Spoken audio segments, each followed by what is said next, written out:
happened to Lewis after Meet the Robinsons? Once he returned to his own time, won the science fair, and was adopted by Lucille and Bud, what happened next? How did a brilliant young boy become an inventor who changed the world? Well, throughout the film, there's a variety of moments that hint at what's to come, and I want to connect all of those events chronologically for you so we can gain clarity on the miraculous rise of the great Cornelius Robinson. Now, soon after Lewis won his science fair, his life changed forever because of the first place prize he won.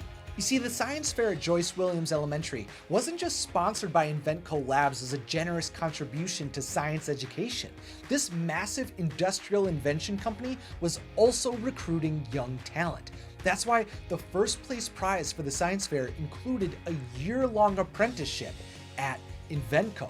So in the following year, after the events of Meet the Robinsons, Lewis was granted access to Inventco to learn from the greatest inventors and businessmen of their day. Of course, Lewis was already being raised by Dr. Lucille Krunkelhorn, who was an inventor of the caffeine patch at Inventco, and Bud Robinson, who revealed himself in the future to be a science teacher. I used to tell that one to my science students.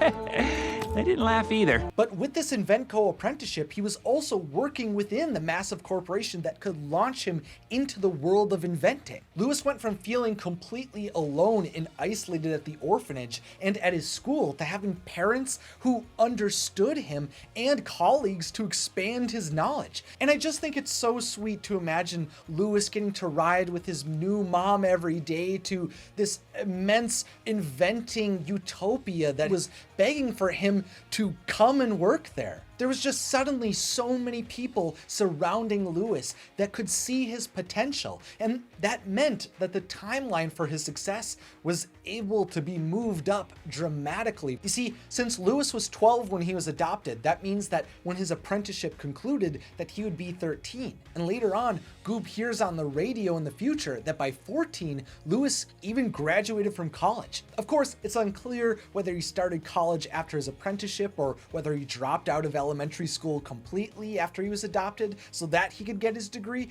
but either way, he wrapped up his program extremely quickly at an incredibly young age. Now, while Lewis built the memory scanner, he often attended lectures and studied at Midtown U, so that's probably the university he attended. I have a feeling a young teenager wouldn't want to move far from his new parents. Plus, Inventco probably recruited from the universities near their headquarters, so everything he could have ever wanted was nearby, including his future wife. Now, of course, beyond Lewis's schoolwork and his time at Inventco, he was also developing his own ideas within his home lab. The rundown Anderson Observatory that Bud and Lucille purchased on the day they adopted Lewis was slowly transformed into an expansive base for the growing Robinson family and all of Lewis's ideas. And one of the first inventions Lewis began to develop there was his companion robot, Carl. Now, soon after Lewis's graduation, Goob also heard on the radio that Lewis had won a Nobel Prize, so presumably Lewis was doing revolutionary research throughout this time in his life. I mean, he wasn't even able to drive a car yet, and he was already redefining how mankind perceived the world, and that inevitably led him back to Inventco Labs. Now, in the following few years, again, we learned through Goob's radio that Lewis was said to have completely rebuilt Inventco, probably through the success of many of his inventions. Of course, Inventco was a powerful leader in science and the production of inventions, but from Lucille's many caffeine patches, there seemed to be some pretty brutal working conditions there, and not a ton of generation-defining work being done. Also, the contract that allowed Inventco to produce someone's invention gave them the right to all profits, domestic and foreign, in perpetuity throughout the known universe, so that doesn't seem like a great deal for Lewis or any other inventor long term. And presumably that would hurt their ability to bring in new inventions and new minds, but with Cornelius Robinson present, everything began to change. Of course, he always dreamed of creating flying cars, so that was an invention I'm sure he was excited to bring to life pretty quickly. But Cornelius also inevitably finished Carl, built travel tubes and bubbles, came up with instant buildings, and after he experienced an influential dream, he eventually invented a time machine or two. But some of those ideas would come later. You see, to make all of those dreams happen, on Lewis's rise to prominence as an inventor extraordinaire, he refused to remain an inventor. You see, to change the world, he needed to be in an executive's position to be able to execute on any idea he had with as many resources as he saw fit, which meant that he needed to own his own company. So eventually, he acquired the funds, the confidence, and the guts to purchase Inventco Labs, which Cornelius Robinson inevitably renamed to Robinson Industries. Again, this is a little thing that we heard through Goobs Radio. So not only did Lewis establish himself as a brilliant scientist and an inventor, but he also tactically navigated the industry itself. And once he had Robinson Industries, he finally had all of the freedom he would ever need to create his vision of the future. Of course, Robinson Industries also gave Lewis the ability to fully profit from his inventions too, but it primarily provided him the opportunity to fail more rapidly without any boss or shareholder telling him to stop. Cornelius had the privilege to control his future along with the future of his ideas. He gave himself the ability to keep moving forward, which also provided him the ability to inspire others to do the same, to dream about the future.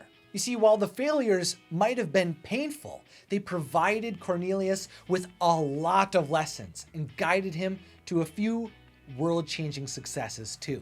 In the 30 years that followed his adoption, Lewis built Robinson Industries into the world's leading research and design factory whose sole purpose was to mass produce his inventions. And for his many contributions to mankind, he became known as the father of the future. But he also actually became a father too.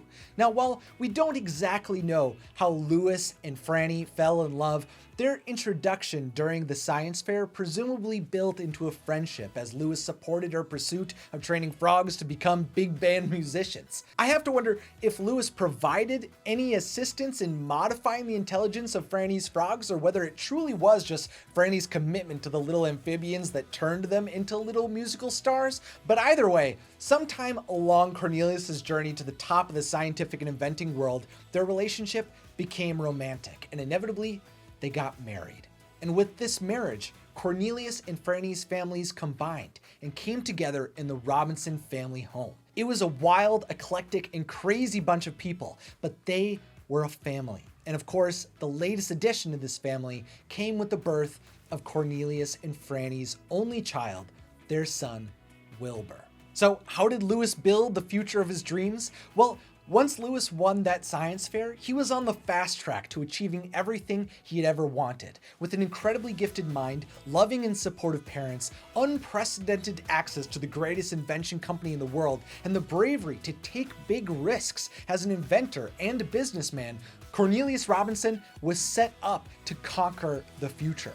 With his marriage to Franny, though, he also got the family he'd always wanted. So not only did Cornelius get to spend his days as a world-class inventor, but he also got the opportunity to enjoy time with a family who accepted him and cared about him. After a childhood that was filled with pain, frustration, and isolation, he had come out on the other side by refusing to stand still. While I know it can feel easier to avoid taking steps in the right direction, the only way to make our childhood dreams come true and to make the world a better place is if we keep moving forward.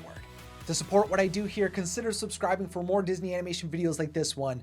And finally, I'm Isaac Carlson. Thanks for watching and have a magical day.